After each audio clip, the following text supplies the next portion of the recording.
In this video, we're going to start looking at style in HTML. So we're going to have two videos, I think, over style in HTML to give the basics. This will be part 1, and we'll also have part 2.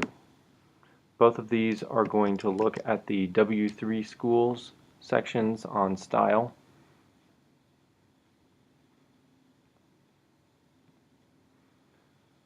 If you go to their HTML tutorial, this starts with styles, so this would be your reading material, CSS, and then some of these other colors, classes, and then a few of the other sections have particular information about styles that we skipped earlier. Okay, so those are all listed with the information here, and the plan for the topics that we'll get through is roughly here. Okay, so that'll be like our study guide. The goal of the first video here is to give a basic overview of how to get styles into HTML, and then the second video will sort of go through all these different things that you can do, all the different properties. And again, as in some previous videos, we'll use an example that is sort of useful for the content as well. Okay, so we'll use this style 1 proof. The idea here is to come up with a proof and put it into HTML in a pleasing way that if you add up 1 plus 2 plus 3 and so on up to n, then the value that you will get is given by this formula. As an example, if you add up 1 plus 2 plus 3 plus 4 plus 5, that would be 3 plus 3 is 6 plus 4 is 10 plus 5 is 15. And if you do the formula, it's the largest number, n, times 1 more, so that would be 5 times 6 here, and then divided by 2, you also get 15, so it works. I'll have my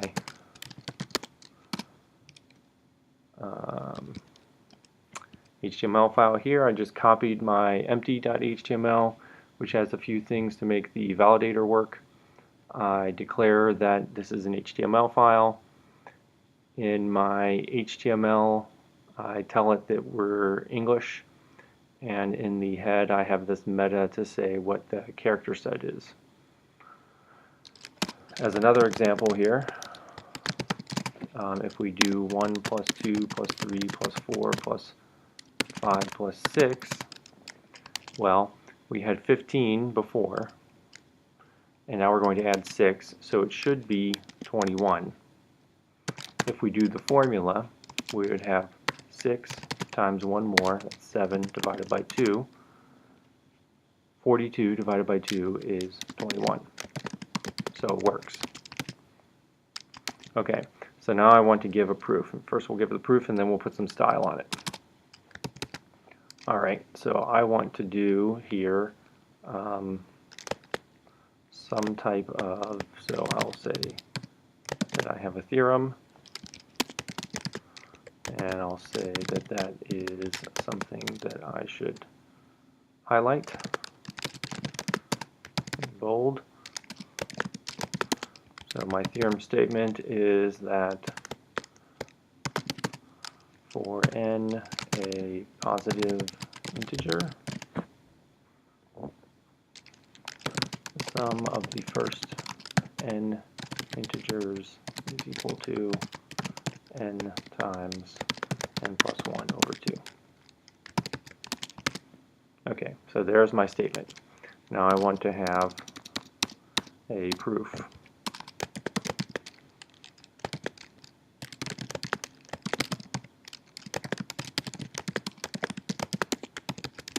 And I'll have a proof sort of by having a picture here. So let's say we have 1 plus 2 plus 3 plus dot dot dot plus n minus 1.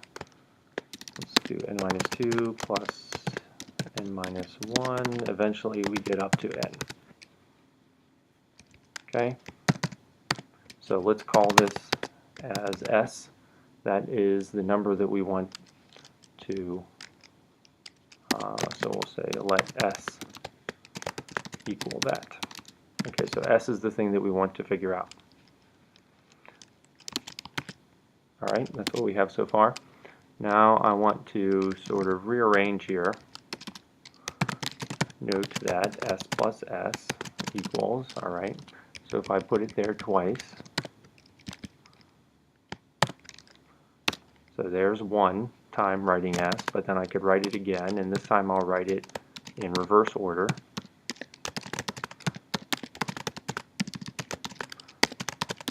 So that's just the same numbers, but in reverse order, and I'll put them like this in the HTML. Won't show in the picture like this, but for now we'll just look here to understand the proof. Okay, so here it won't look so good. We'll have to do something. Alright, so S plus S is this. Now if we add up along the column here,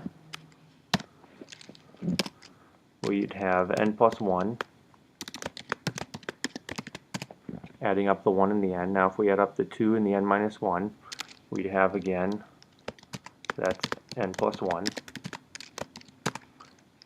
The 3 and the n minus 2, if we add those up, we get n plus 1. Down here at the end, we'd have n minus 2 and 3. You get n plus 1 if you add those up. Here you have n minus 1 and 2. That's n plus 1. And then on the end, we have n plus 1. And let's make these line up a little bit nicer.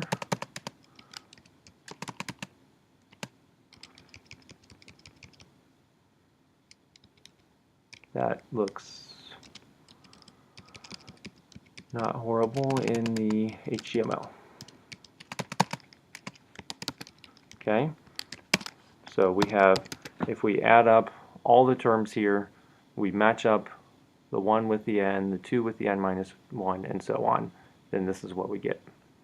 Alright, how many of those n plus 1s do we have?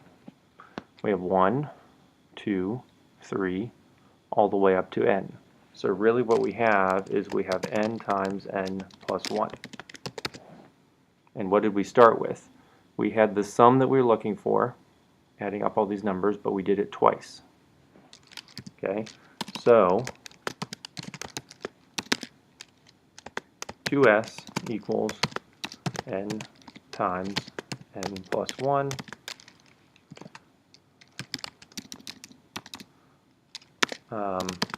and s, the sum that we were looking for, equals n times n plus 1 divided by 2. Alright, there's our proof. Doesn't look great right there. Alright, so just to make this look reasonable, by the way, we could do something quick here and say pre-formatted.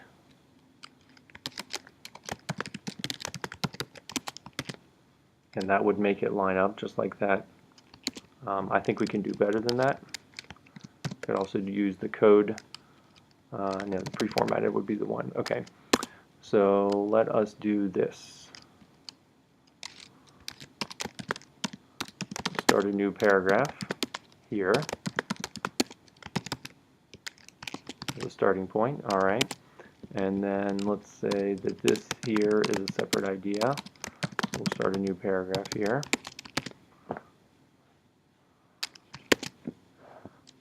Okay, and we would like these things to line up. So one thing we could do here is to have a table, which will be good because we'll be able to use that. So table tr in each of these. This isn't going to look as good, but in the code.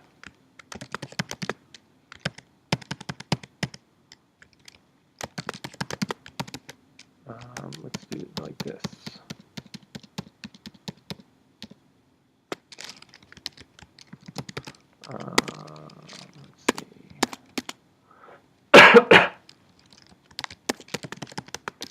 going to be a row. That's going to be a row, and then we're going to have, probably this is going to be a row, and maybe this one will be its own row. Okay, so each plus is really going to start a new item here. So just as an approximation, we're going to replace each plus with a PD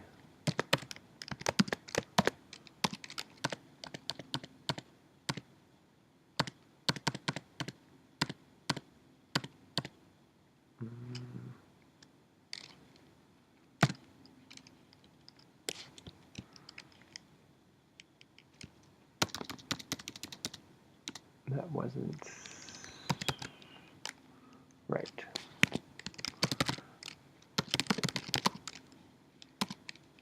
Not that one, yes that one, not that one, yes that one, not that one, yes that one, not that one. No, yes, no. Let's make this bigger so that we can fit all that on one line.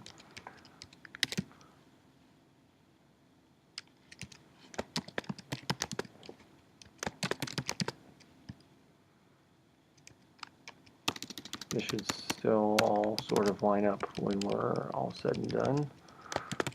We just have all these tags in here.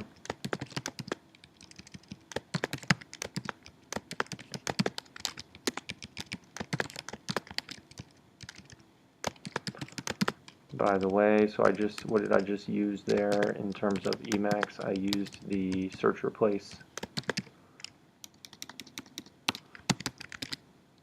which is a reason to use a good text editor. Okay, so here we had on top 1 plus 2 plus 3 and so on, and then we had the second time plus n minus 1 and so on down to 1. All right, how many columns are there? There's 1, 2, 3, 4, 5, 6, 7. So here I might have a call span equals 7 on this one. Okay, let's see.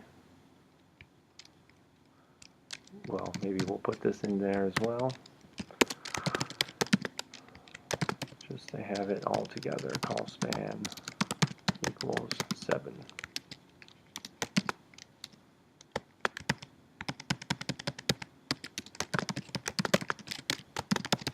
See how that looks. Okay, so we've got one, they're sort of lined up. It looks like we've got a mistake. TD, looks like we've got an extra cell here. Okay, they're all sort of lined up. It doesn't look super great.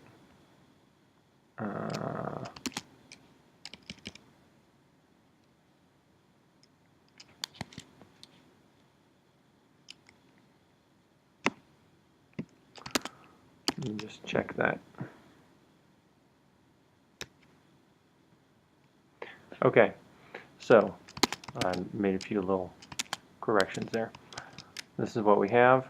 Now, things that we would like to do to make this look better. Maybe we'll start off by putting this in there as well.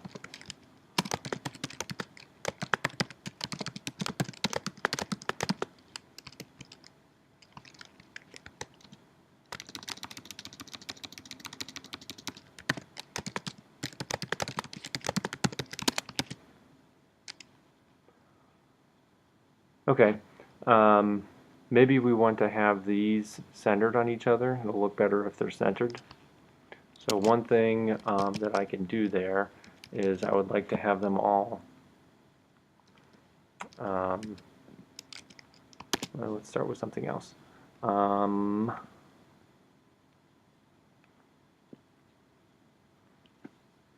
Let's see, perhaps we want to make this here stick out more, so let's give it a background. So this whole paragraph I'm going to say style, and then I can give style rules in here, and one thing you can do with style is background color. Light gray. Light gray is a color that it knows about. Okay, so there is light gray, and if I want it to stick out a little bit, I can also say margin 10 pixels. No, let's say padding 10 pixels. Okay, so that's something I can do, and maybe I want the proof to stick out, the whole proof. Now to do that, I'm going to have to have all of this contained in something else. I'm going to use something here just for the purpose of doing this. So the div tag is often there. Div is for division. It doesn't actually do anything, but it lets you put an entire group of other things. So it lets us put all these paragraphs into one item. I can say style equals background color. Maybe instead of light gray, I'll say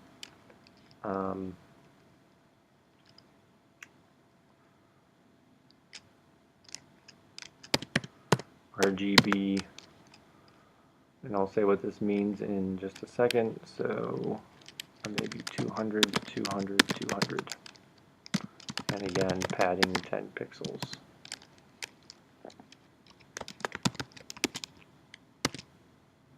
There's the style, and so this for the color, so the rules here that we have so far, style equals, and then in quotes you put style rules. The style rules, you have a property name, and there's a list of property names that are allowed, and then you have a colon, and then the value. So the way this is read is for this particular tag, which includes these paragraphs, the background color is going to be this.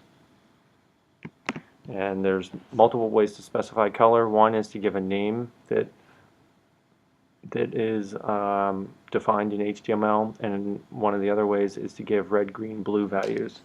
So if I say, and these are 0 to 255, so if I say 255 here, 255 for all of these, that means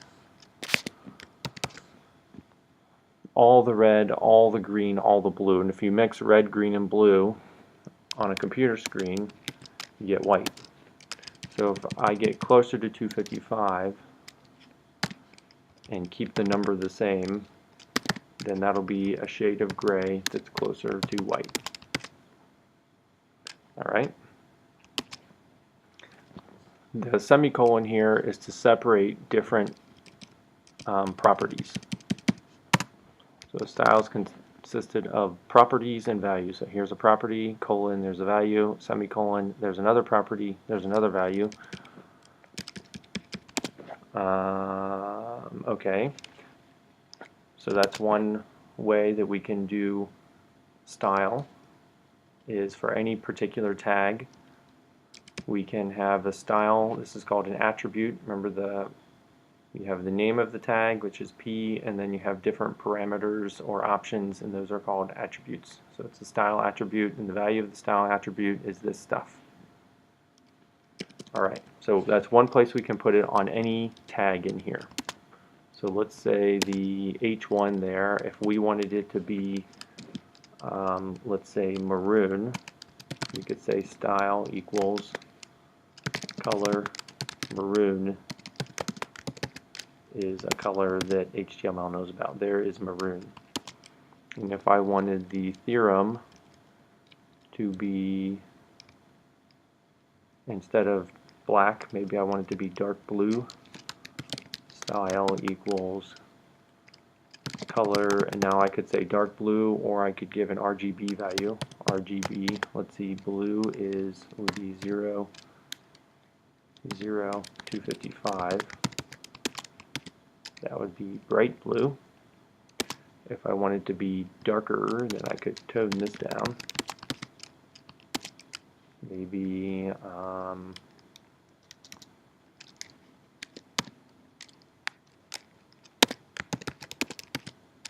something like that. Okay. Now if I want the proof tag to also be blue, then I would have to say here style equals color. I could say the same thing again.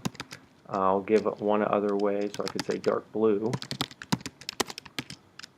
And that's a little bit different than the 00192 that I gave. There's one other way to give a color that you should know about.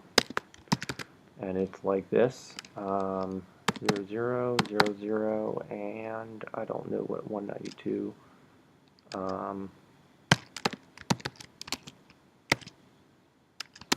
So these are 2 hexadecimal digits, so 0 up to F for red, and then 2 hexadecimal digits for the green value, and then 2 hexadecimal digits for the blue value. So D0 is something. Let's see, what is 192 in hex? C0. So if I put a C0 here, it should be the same.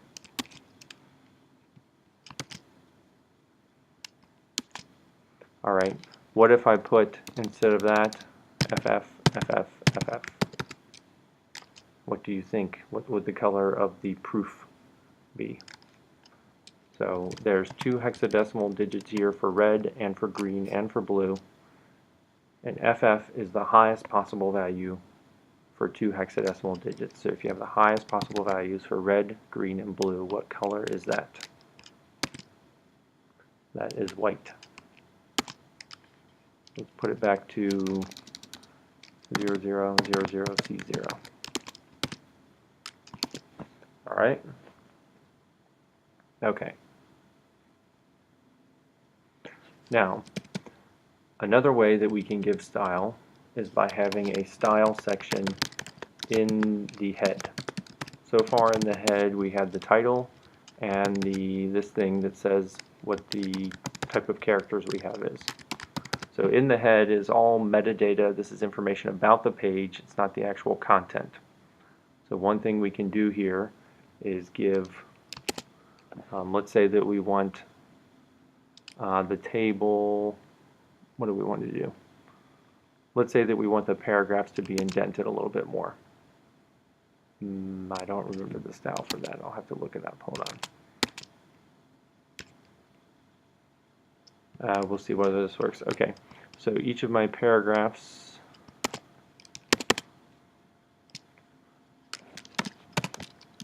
the way this works up here is I give the name of a tag, and then I give left curly brace and right curly brace, and then I say something. So if I said here color red, then that would say everything inside of a P is red.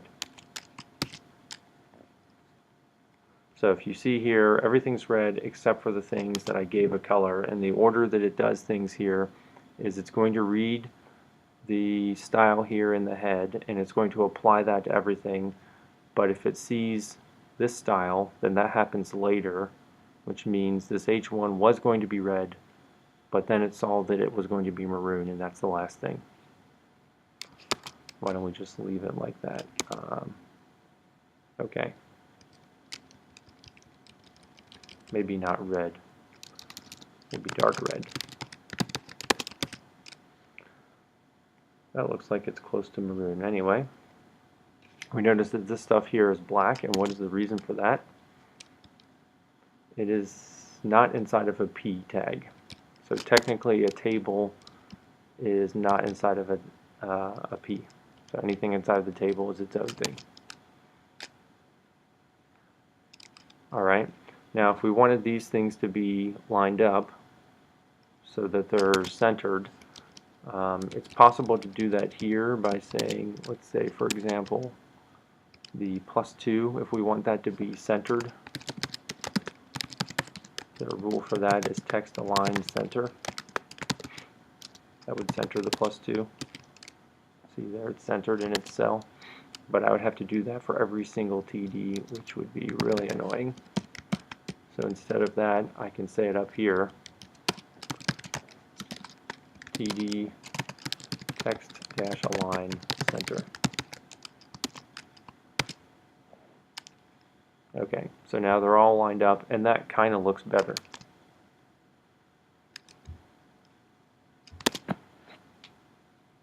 So you see the 1 plus 1, n is n plus 1, 2 plus n minus 1 is n plus 1, 3, and so on. Okay, what if I want to space these out a little bit more? There is, I believe, let's try,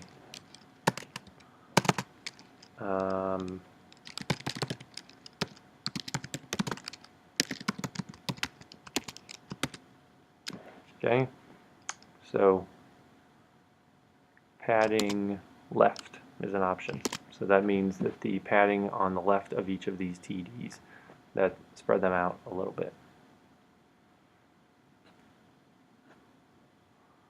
Okay, let's say that I want these all to be italics because they're formulas. If I wanted to do that, I could do, again, on the TD,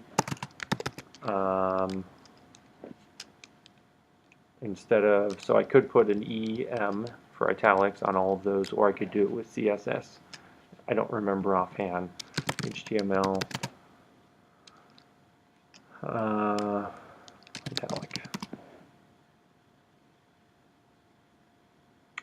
Font style italic. Let's see whether that works.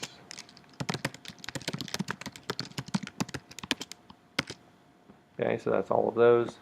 If I wanted these to be italic, then I'd have to do something else. So let me show you something else that I can do.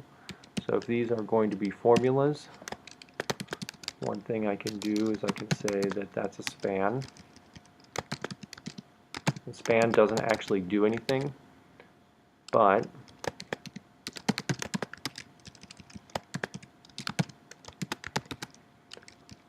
so let's see, anything that should be italics for n.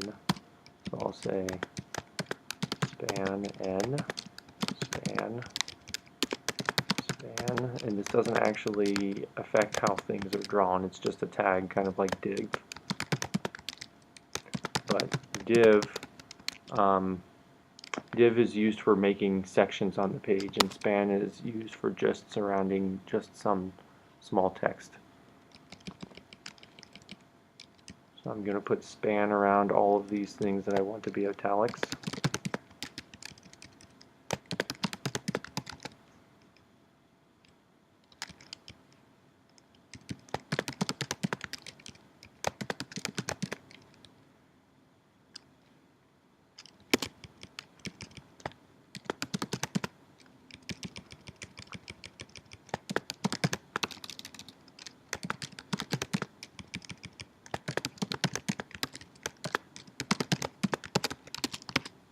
Okay, it hasn't changed how anything displays.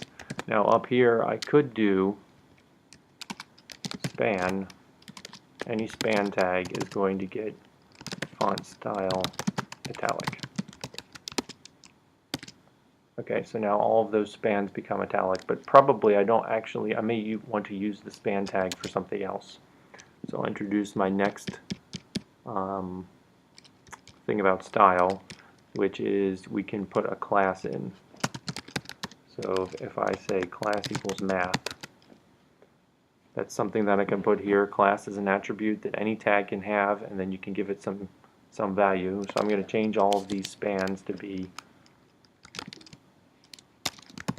math.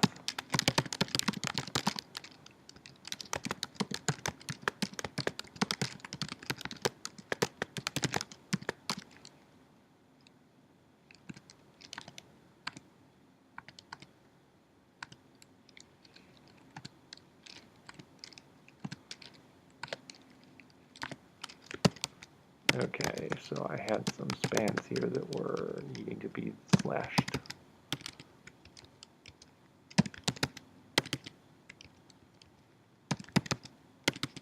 Okay, so now I can say here span.math.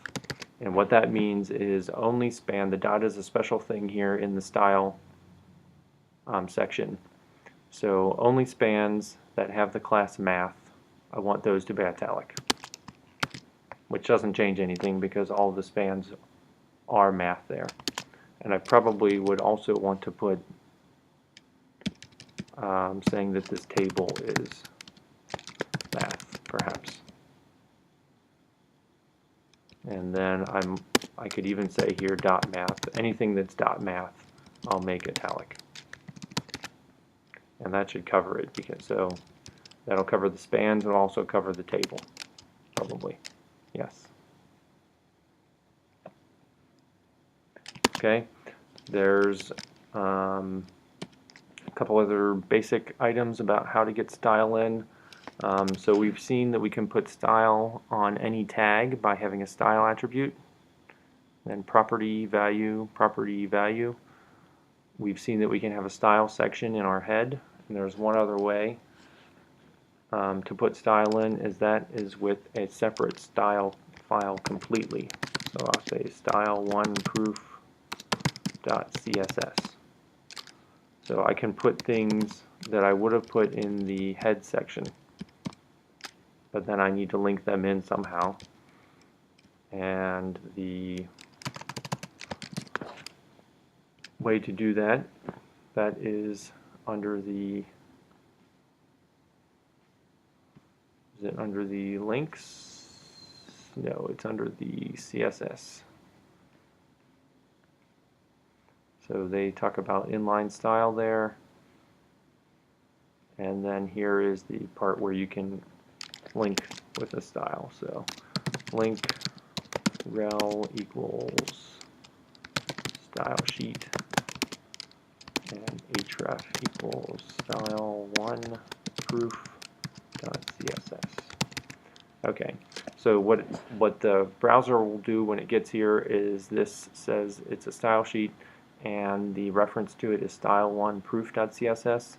That's not a full link, it doesn't have the full link to it, so it'll just look in the same location as it got the HTML file.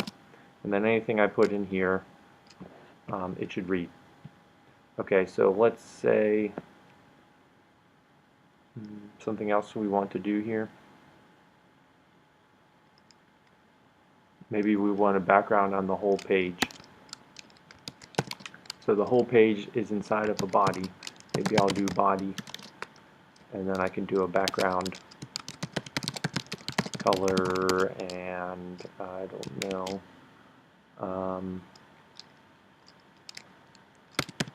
We'll do an RGB and something very light.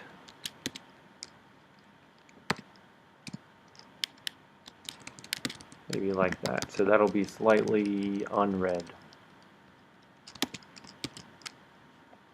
Okay. So the order of operations now is the HTML will be read, this style sheet will be read. First the style sheet gets read and applied. Then the style in the head will get read and applied. And then the style tags on individual elements. And the last one applied wins if there's a conflict. For example, this color, so everything inside of a paragraph will be red. No, there's no let's see. Everything inside of a paragraph will be dark red, but this strong thing here is a different color. So the theorem here would be read from this style part, but the style tag gets read last. Over on our notes we have the methods, inline style attribute, internal style tag, external style sheet within link tag, and order of operations, order of applying style. First external, second style in head, last style in tag.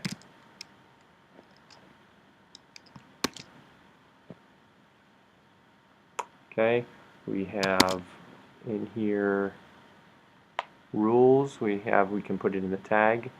There's a class, and we haven't looked at the ID, so we'll quick give an example with an ID. Okay, let's say that we want just this part here to be bold because it's the conclusion. That's the conclusion of our argument. So let's say here I want to say it's a math class and the ID is the end. Alright. And we're only going to have one thing called the end, and I'll go ahead and put it in here in the separate CSS file. So if I have pound the end, so the rule here is if I have an ID inside of a tag, and then I have a pound and then that ID, that will apply that style. So let's say I want this to be font weight bold. I believe that works. Alright, there's bold.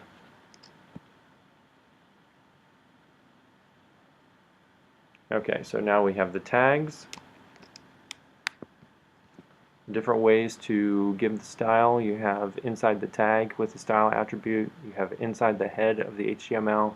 You have in the style sheet. Now in the style in the head and the external style sheet, the way you specify what things apply to, you can specify in a tag. You can also specify a class. And then here you can specify an ID in terms of what does that style apply to. Alright, one other thing we want to look at here is that if you inspect, you can use your browser to try different things out. Inspect element and see what it thinks. So if I am on that span element, then the rules that are getting applied are right here. So it has the end ID, and it shows that it's actually happening, and I can unselect it to see what happens. It's a math. So what you see there is that's turning off the dotmap style for everybody. And on a lot of browsers you can even type in here and do something different. And I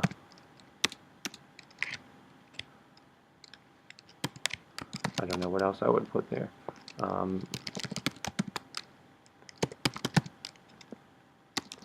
Maybe orange. So that would let me see quickly without having to go over and change my file what would happen if I had all my dot maths were orange. I don't know, that looks okay. Now if I reload my file, the orange is gone because it reloaded the file.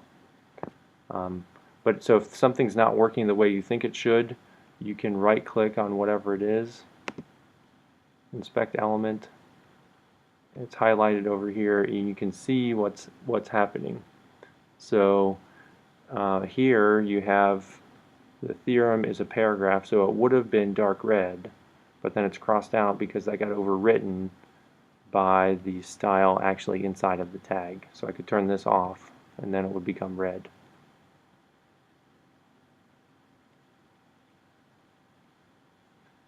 We can also see here the padding, if there's any padding. If I look at this paragraph here, I have padding on my 10 pixels there on the paragraph. So it shows here that the paragraph itself with the theorem, this is the dimensions, it's 892 pixels wide and 16.5 pixels high, and I have a padding all around it. We'll talk about margin and border and padding in another video, I think. Let's see if we got through what we were supposed to in this video. Okay, so we looked at a couple different ways to do style.